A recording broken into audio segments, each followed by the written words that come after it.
Good evening, ladies and gentlemen. We're back here with another episode of the Fantasy Fellow Show. My name is Kyle. We're going to be going over news and notes and looking at practice reports and kind of just taking some questions on some start-sit stuff before the Week 2 Sunday slate of games and the Monday night game. We got Aiden in the chat room already.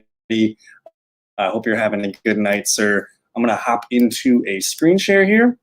And we got some decent news to cover to get out of the way here. I kind of just want to blast out some of these here, but Josh Jacobs is not playing in this one. He was hurt like multiple times in that Monday night game. He's out with an ankle, they're saying, but he had a multiple list of injuries there. So they're saying Peyton Barber is going to step in and take some of the lead back duties.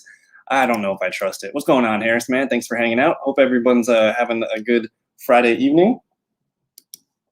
And yeah, Sterling Shepard is going to be a darling this year. I think it coincides with how good Daniel Jones looked. I think he's taking a step forward in his third starting season.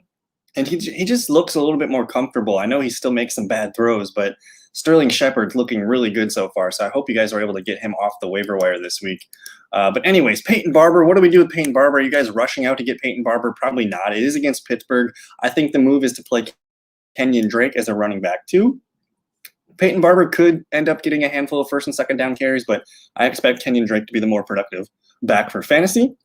Trey Sherman, Elijah Mitchell. I'm sure I've been getting tons of questions on the TikTok. So if you guys are new to the TikTok, I've been putting out lots of new videos on there, just kind of quick bursts and answering a lot of questions on that. But Kyle Shanahan says Trey Sherman was inactive for week 1 because he wasn't one of the top 3 backs. And the blurb here says it suggests Sherman, who repped with the 49ers starters this preseason, was not scratched for not playing special teams. So Mostert's out for the year. OC Mike Daniels confirms Sherman will be active after looking better in practice. The 49ers backfield has always been week to week under Shanahan, but Elijah Mitchell looks to be ahead of Sherman and should lead the team in carries this week. Sherman backers are betting on his draft status and Shanahan's history of riding the hot hand winning out. So I'm not too sure what to do with Elijah Mitchell and Trey Sherman.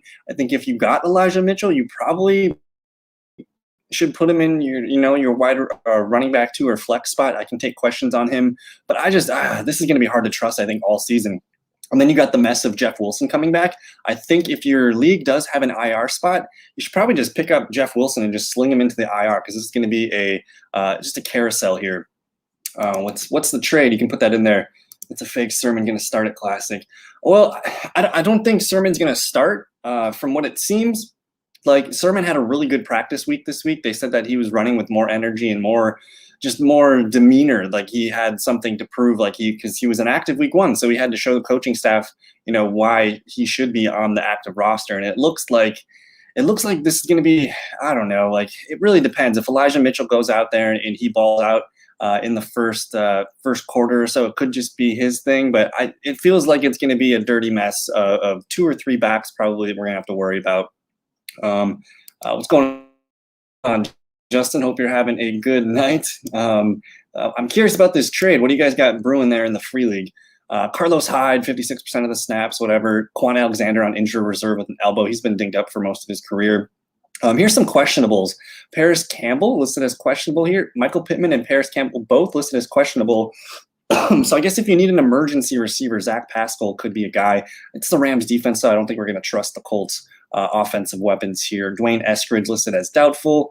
Jamison Crowder listed as questionable here. He missed week 1 with the COVID. It could be if he plays, that could take some mustard off of the Corey Davis, week 1 breakout that he had there. So we're watching this. If Crowder plays, that could murky things up. It is a tough defense, but Keelan Cole is questionable, and we'll see about Jamison Crowder. Let's go to the next one here. Anthony Ferguson listed as questionable. He was limited Wednesday and Thursday before being downgraded to did not practice. So we're probably not going to use Ferguson at all. Jonnu Smith is questionable. Marquise Brown is questionable. I kind of wanted to pull this up because the Ravens are just littered with a ton of injuries right now. So not practicing and probably not going to play Ronnie Stanley. Derek Wolfe is going to be out.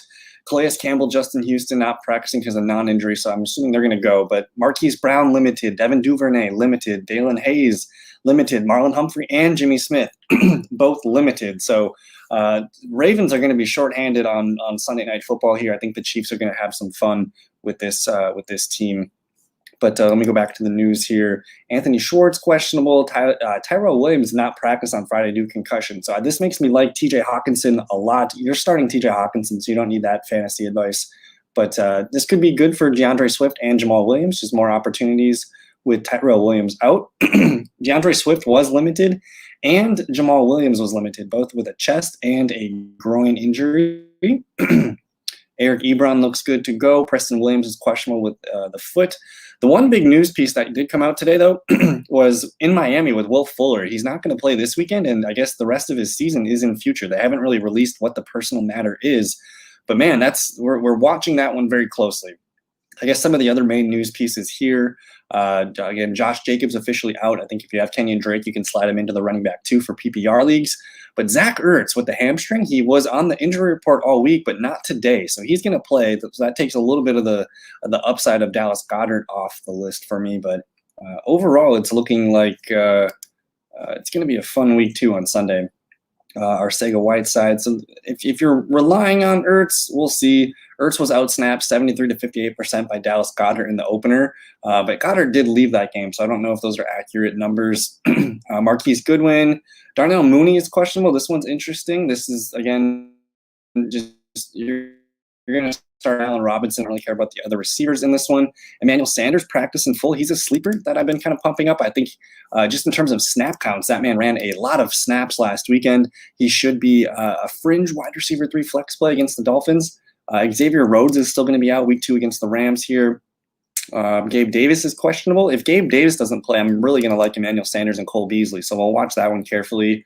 Brian Bellaga on IR. So he only played about a half week 1, but the Chargers offensive line is going to be a lot better than we have been accustomed to. Zadarius Smith also on the IR.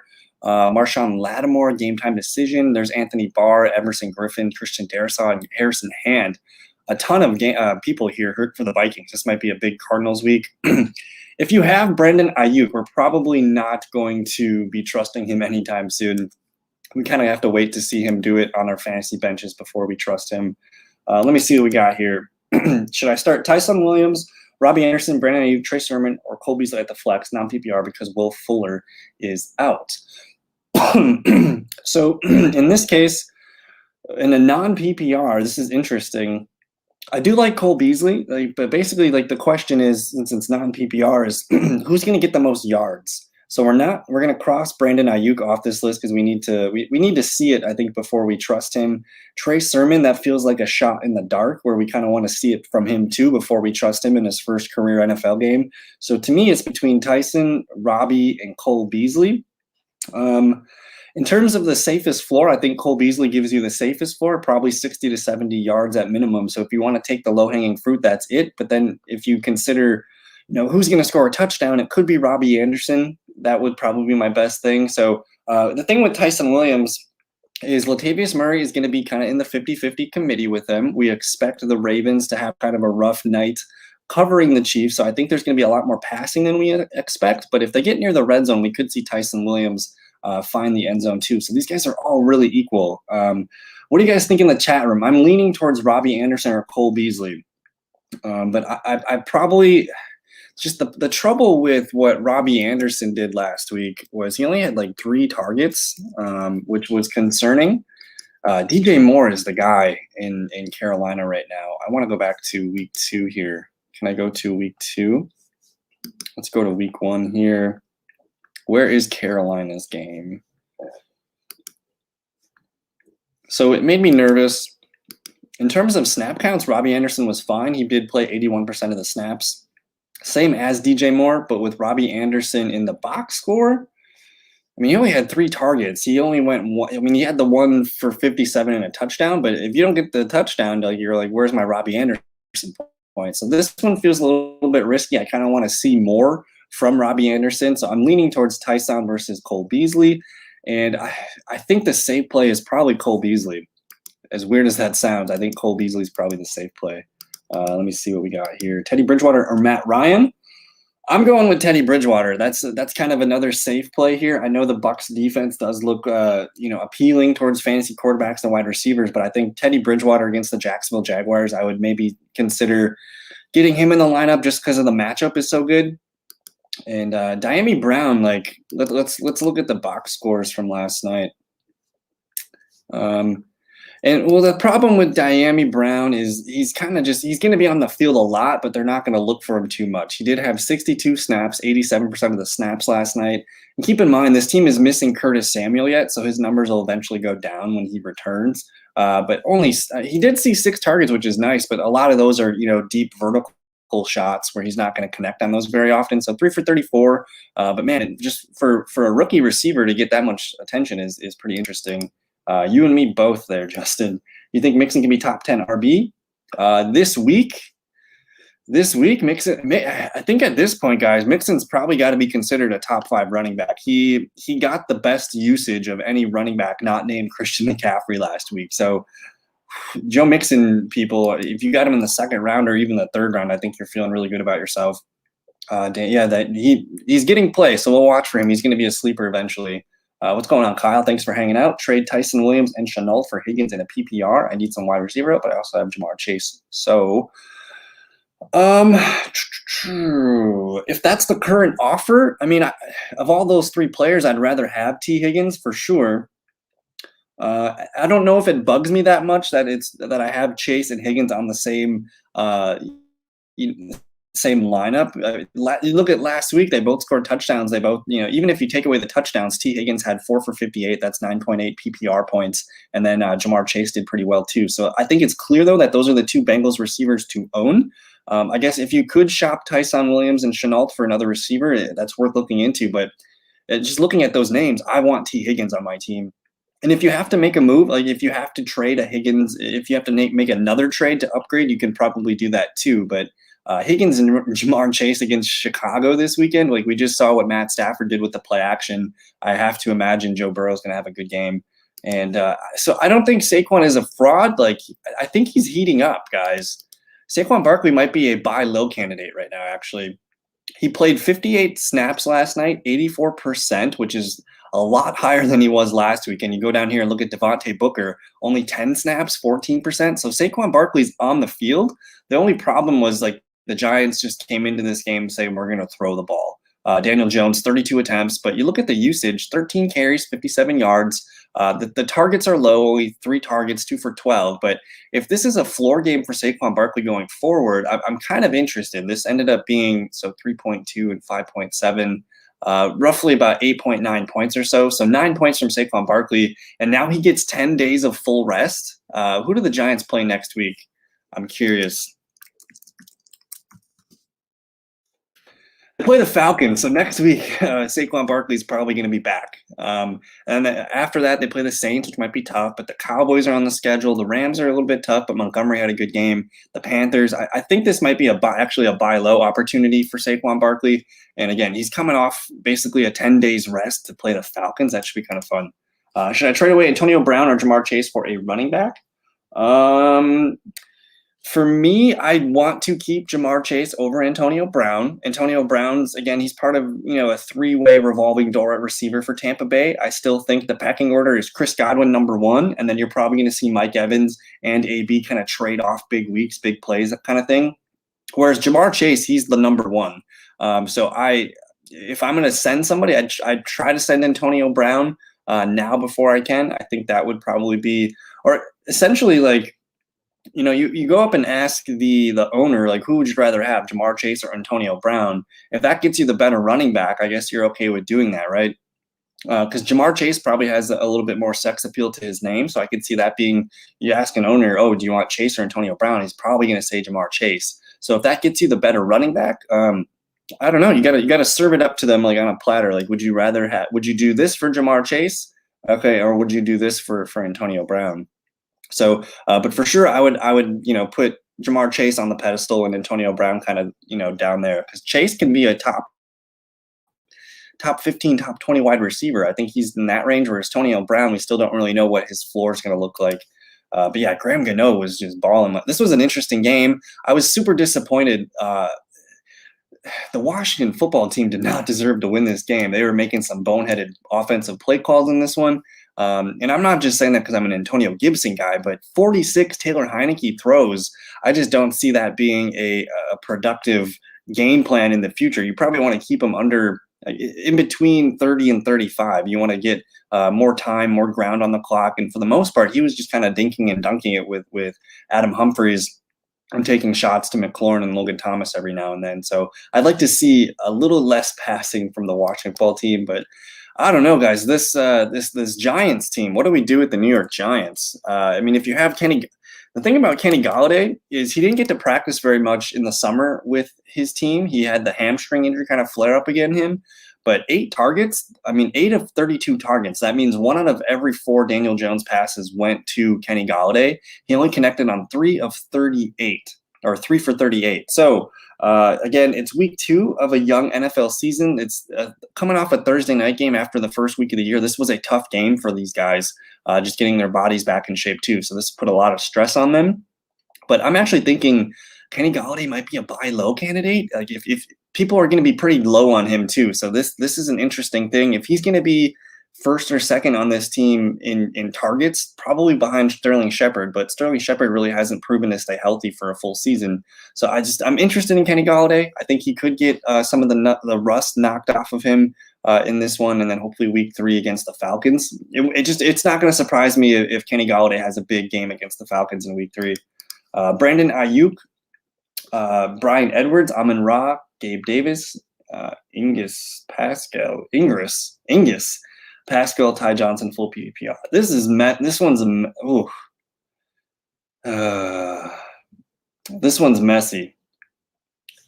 I guess I'm probably gonna go if Gabe Davis plays. Maybe I guess it's between Pascal and Ingram. I'd probably lean with Pascal. This is like how many teams? This is a tough question. And yeah, Sterling Shepard did have 10, but if Golladay is going to be right there, is one of the first or second targets of this team, and they're going to get 8 to 10 targets a game, I think that could be interesting. So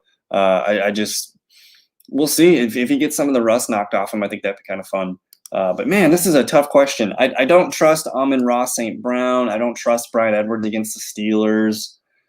Gabe Davis, though, he's questionable in this one. Just with the injuries to the Colts receivers, Michael Pittman and Paris Campbell, I think it's probably Zach Pascal. I don't know.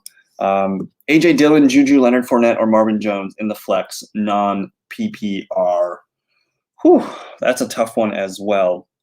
So this could be a nice A.J. Dillon game for Detroit, but we're going to rule him out. I like him the least here. So between Marvin Jones and Juju, I don't really care for Juju's his yards per reception don't really excite me. Marvin Jones, though, going up against the Broncos secondary, that could be kind of fun. And he's kind of the most trusted veteran receiver there in Jacksonville, so he kind of makes sense. And then just with what they're saying about Ronald Jones, I find it hard to trust the Tampa Bay backfield at all. And in a non-PPR, I'm going to rule out Leonard Fournette. So it's between Juju and Marvin Jones. I'm probably going to lean Marvin Jones slightly over Juju. Juju's better in a PPR. I just think Marvin Jones is safe for probably 60, 70 yards, and he's got probably the best chance to score a touchdown. And yes, Sterling Shepard, again, Sterling Shepard's going to have a good season. I hope he stays together for the whole 17 games. Jarvis Landry or Amari Cooper? What's the price difference? I guess that's part of the big question too. Is Landry the guy against the Texans? I mean, I think let me pull this up here. I just want to see how many points the Chargers allowed to wide receivers last week. The Chargers, I mean, they were one of the best defenses against the wide receivers last week, so that made just Cooper, man. I'd probably just take the price, but it depends on how much money it is. So Landry is $2. How much is Cooper? I always need a Thursday, Sunday, or Monday night kicker unless it's cool. I really like the Raiders kicker, Dan Carlson. He's been my kicker last year and this year so far. He's one of my favorites. But you're saying, is this on Yahoo? Yahoo DFS. Let me see what I can find here. Let's just click on NFL. Sure, let's just hop into this. I've never played on the Yahoo platform. So Amari Cooper down here at $24 and Jarvis Landry down here at 22. I think I would prefer Cooper just because you're attached to Dak. And it's only $2 more. I mean, if you wanted to save $1, you could get CeeDee Lamb too. I actually think CeeDee Lamb is probably, if I had to choose between a Dallas receiver this week, I want CeeDee Lamb just because he gets open quicker. So CeeDee Lamb would be the Dallas receiver that I would choose. Yeah, this is interesting. There's some values on this list. Let me see. Marvin Jones is pretty cheap. Tim Patrick, I like Tim Patrick for $17. Interesting. LaVisca's pretty cheap too. But where are we? I just want to see if there's any more news reports here that came out. As far as the Cardinals and the Vikings just had a bunch of people that were just kind of questionable. I just want to look at that game. Did not practice. So Anthony Barr's out, Christian Darrisaw out, Everson Griffin and Harrison Hand is out. Man, this might be a really good game for Arizona. I kind of have a weird feeling about James Conner punching one in from the 5-yard line or so. But I think you got to try to get Christian Kirk, guys. If he's available still in any of your leagues, I think we got to buy into Christian Kirk being the legit number 2 receiver on this team. He's the slot receiver. He ran like 90-some% of his routes from the slot last week, which was what he did really good in college. The Cardinals have kind of misused him the last 2 years. They've used him as kind of like a gadget go guy. And Christian Kirk, he's really good in the slot. So if that's where they're going to keep him, Christian Kirk is a guy that I think I would want to get on my teams if he's available. That sounds like a no-brainer to me. Let me look at some of the other player news here. So Zack Moss is probably going to play. We're going to probably get that put in writing here pretty soon, which makes me, it's going to take me off. It's probably going to take me off Devin Singletary and Zack Moss. I think it's really only passing there. And then, yeah, we got Kirk today for free too, I hope. That's sweet. AJ Green. I'm not interested in AJ Green. There's probably other guys with upside there. I have AJ Green riding the bench. I think if you could get Christian Kirk though, it depends. Like, it's almost a no-brainer. I would rather have Christian Kirk on my team than an AJ Green. AJ Green, he's kind of the outside receiver there, so they're using AJ Green on one side, Hopkins on the other, and they're letting Christian Kirk do all the slidey fun stuff in the middle. So if you're going to get somebody, I would prefer Christian Kirk. I think I'd rather even have Rondale Moore over AJ Green just because I think I just see AJ Green's usage probably getting less and less as the season goes on, and they're probably going to want to get Rondale more as the season goes on. So I did want to look at one other thing too. I wanted to look at some ESPN sliders and just see who else is hanging around the waivers.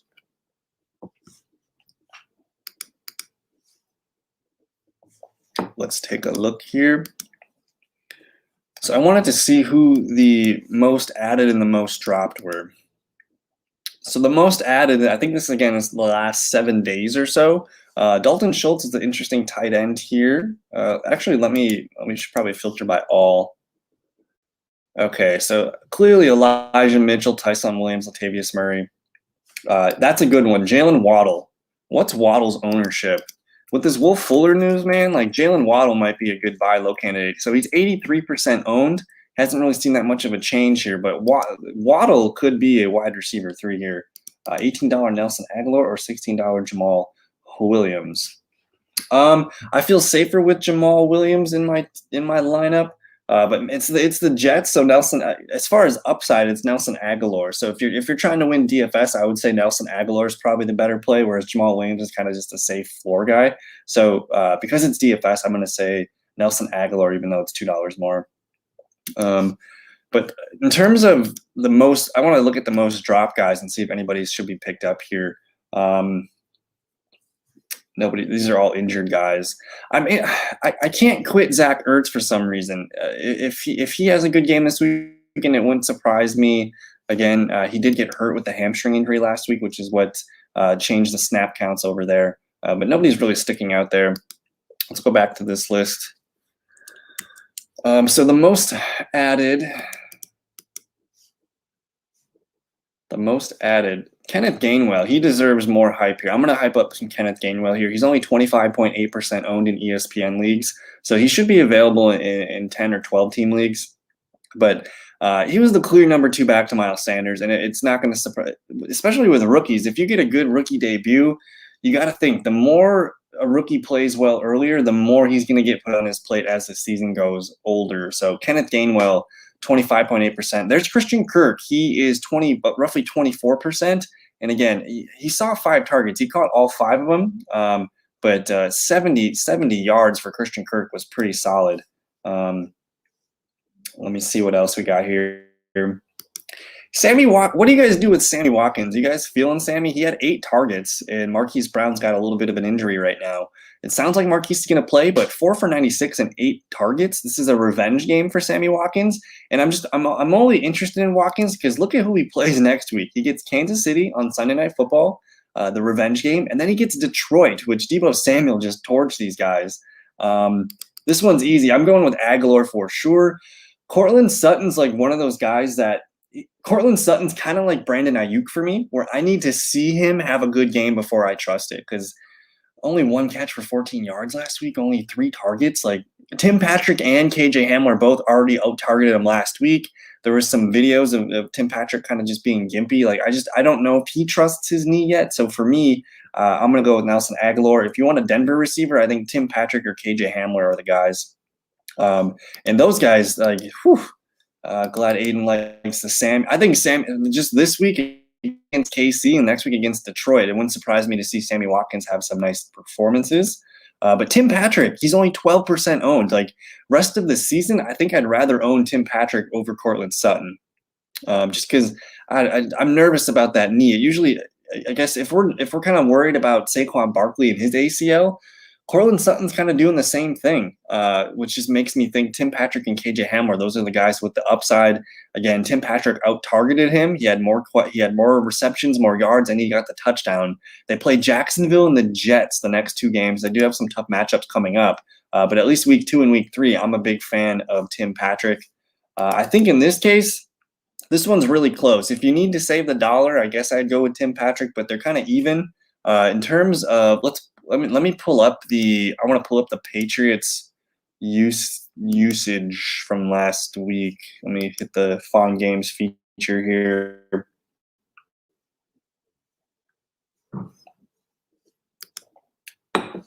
So Aguilar and Jacoby Myers are the starting receivers here. You see Aguilar with 64 snaps, 85%. Jacoby Myers is going to go off this week, I think, though. If you're going to get anybody, maybe it's Jacoby that I would get. How much is Jacoby? I got rid of that, unfortunately. I just want to see how much Jacoby Myers is.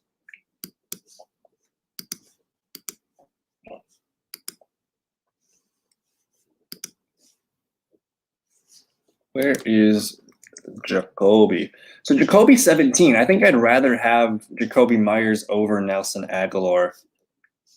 What do you guys think in the chat room? Would you rather have Nelson Aguilar or Jacoby Myers?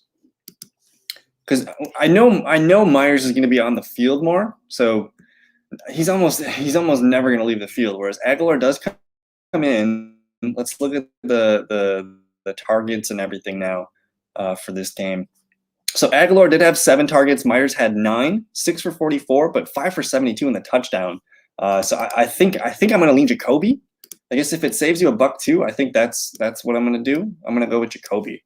And you got Herbert and Ertz. So we did cut the Rodgers. So we're rolling with Herbert and Ertz. I think Justin Herbert could be the QB1 this week, going up against Dallas. It wouldn't surprise me to see him flirt with 350-plus passing yards and 3 or 4 touchdowns on this one. So I think Herbert is going to be sick this week, and then Ertz, man, well, he's got to keep it going. I liked what I saw from week 1. And that's the super flex league, if I remember correctly, for Fabian. So, but anyways, if you guys got any more questions tonight, we're just going to do a quick hangout tonight. I only got maybe a minute or so left. If you guys have any more questions, fill them out in there real quick, and I'll get to them before I sign off. But I'm excited. I think we got most of our start stuff done. Like we're kind of done with the practice reports for the week. I did want to see. There's a lot of guys out for New Orleans or did not practice today. So I'm kind of curious about that. I actually think Carolina might be a little bit more impressive than we think. Like Carolina's pretty healthy. I just want to pull up New Orleans again one more time. So they've only ruled out a linebacker in Eric McCoy and Pete Warner. So something feels weird about this. Quan Alexander, IR. Marcus Davenport, IR. Charlie, CJ Gardner-Johnson, Chase Hansen, Teno Passingnon, Eric McCoy. This makes me a little bit nervous. I kind of – maybe I go back to Robbie Anderson on that question we had about Robbie Anderson earlier. And, yes, Jawan Johnson. We should see more Jawan Johnson. I think that's going to be an easy call. And then start J-Rob and Clyde over Hunt. No, I'm probably starting Clyde and Hunt. Just Jaguars running backs, that's another kind of one of those situations like with the Brandon Ayuk and the Cortland Sutton, where it's like I need to see James Robinson get the usage for me to trust it. And going up against Denver, that's a better defense than Houston. So I'm thinking Clyde Edwards and Kareem Hunt over J-Rob for me. Henderson Jr., Tim Patrick, or Myers. If this is for DFS or is this for just a regular fantasy lineup? Henderson Jr. going up against the Colts, that could be nice. He feels like a safe high floor. I think I really like Jacoby Myers. Give me the guy that's going to be on the field 99% of the time going up against the Jets. I would rank them as Jacoby, Tim, and then Darrell Henderson, just because I still respect the Colts defense quite a bit. So, but yeah, thank you guys for hanging out tonight. We had a bunch of fun in here. I had a lot of people hanging out. Thank you for the questions. If anything happens, tomorrow's a busy day. I'm going to be finally getting the new internet. I'm going to get an upgrade in the megabytes per second speed, so we should have a better stream going forward. But for DFS, give me Jacoby Myers still if it's DFS. But tomorrow I'm going to probably just record a quick prop video. I can't really go live tomorrow until I get that internet stuff, and then I'm going to a comedy show tomorrow night. So sorry for the lack of videos tomorrow, but this was fun. Thank you guys so much. If you guys do need questions, Twitter at theFellowKGB right here, or go check us out. Where is this thing? Go check us out on the TikTok. That thing's been growing pretty well. So thank you guys for watching. Have a good rest of your evening and good luck this week. Peace.